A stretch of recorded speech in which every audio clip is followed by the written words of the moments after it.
Recuerden que estamos trabajando las diferentes teorías acerca de la existencia o negación de Dios. Vamos a trabajar en este momento lo que se conoce como la filosofía procesal. Y esta teoría tiene esa palabra clave precisamente que es proceso, ¿ya? El proceso entendido como la realidad última. Y obviamente, como es un proceso, hay obviamente unos pasos, unos cambios, y esos cambios son lo que le permite la comprensión en esta teoría del proceso, ¿ya?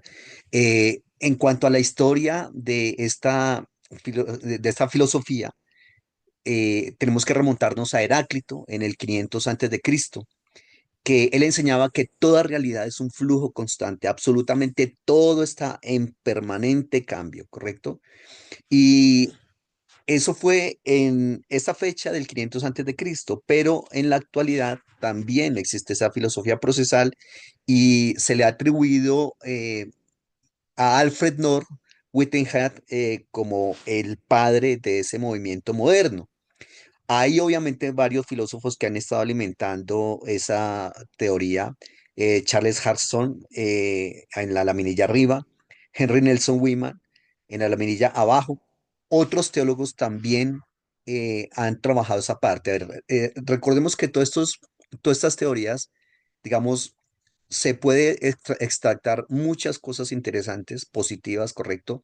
No se puede, digamos, echar todo al agua, eso equivaldría como bañar al niño y botarlo con el agua sucia, correcto, pero tampoco se puede rescatar todo. Entonces, de ahí que hay muchos teólogos también que les parecen interesantes esas posturas y tratan de fusionar teología con esas filosofía, en este caso la procesal.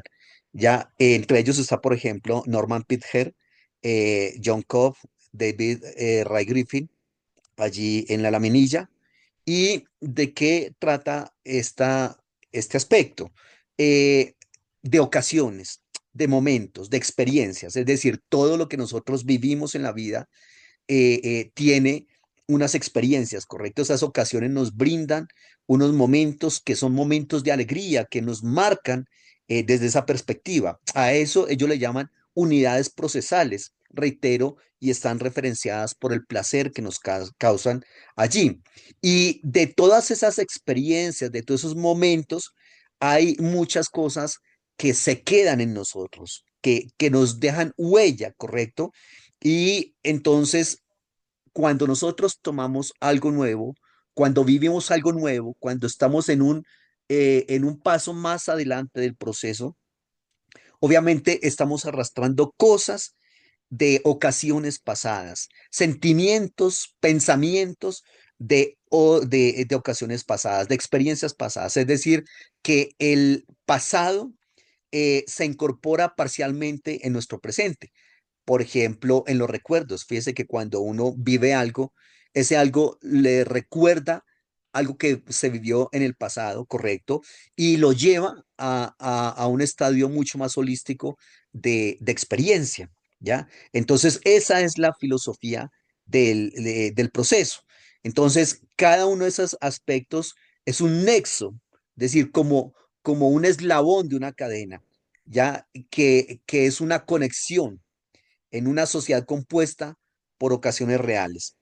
Y en cuanto a Dios, pues Dios participa en la realidad de todo lo demás, es decir, Dios está presente en todos esos procesos.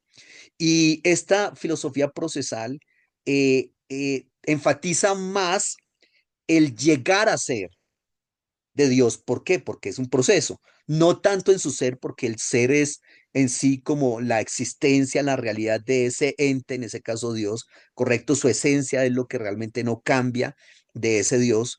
Y entonces no es tan importante para ellos el ser de Dios como tal, sino ese proceso en el cual Dios está acompañando a cada individuo y entonces llega a ser en cada individuo y en cada experiencia, ¿ya? Entonces, básicamente, ese es como el asunto. Ahora, obviamente en estas teorías no siempre le están las personas, tanto los partidarios como los detractores, no están de acuerdo en todo, ¿correcto? Siempre hay unas discrepancias entre uno y otro. Se le pueden hacer algunas preguntas en la filosofía procesal. Por ejemplo, ¿qué constituiría la base de la identidad de las ocasiones o de los momentos de la experiencia? Es decir, absolutamente todo lo que yo vivo eh, eh, me sirve como identidad para construir para más adelante. Eh, o por otro lado, entonces, de todo eso que uno vive, cómo se puede tomar como fundamento una sustancia o una persona. O por el otro lado, también se puede preguntar a la filosofía procesal sobre qué base se pueden evaluar los cambios, porque la filosofía procesal avala el cambio, lo ve de una manera bastante positiva y eso está bien, pero el asunto es que no todos los cambios son buenos. A veces se cambia para mal, ¿correcto? Entonces, allí, ¿cuál sería, digamos, como esa base para decir qué cambio es bueno y qué cambio no lo es? Por otro lado, también se podría preguntar si no podría existir un punto medio entre, es decir, por un lado, que el cambio es el fundamento de la realidad y afirmar por el otro lado que la realidad, que la realidad última es esa sustancia estática, inamovible y fija. Entonces, allí hay como una incongruencia en esa parte. Por otro lado, ¿cuánto tiempo dura una ocasión o momento de experiencia? ¿Minutos, segundos, años? Muy seguramente, entonces se dirá que, claro, que tiene, incluye todos las duraciones de los tiempos. Eh, entonces, por otro lado, si existe un número infinito de estas unidades, es realmente factible llamarlas unidades, porque definitivamente, si nosotros nos pusiéramos a contar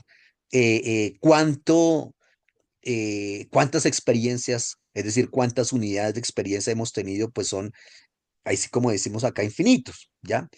Sí hay un valor muy grande en esta filosofía procesal y es que nos indica una gran verdad y es que nosotros nunca captamos la realidad de un modo totalmente estático. La realidad sí realmente es eso, es un proceso, ¿correcto? Allí, entonces, grosso modo, es de aquello lo que se trata la filosofía procesal, siempre al estilo de GC Internacional.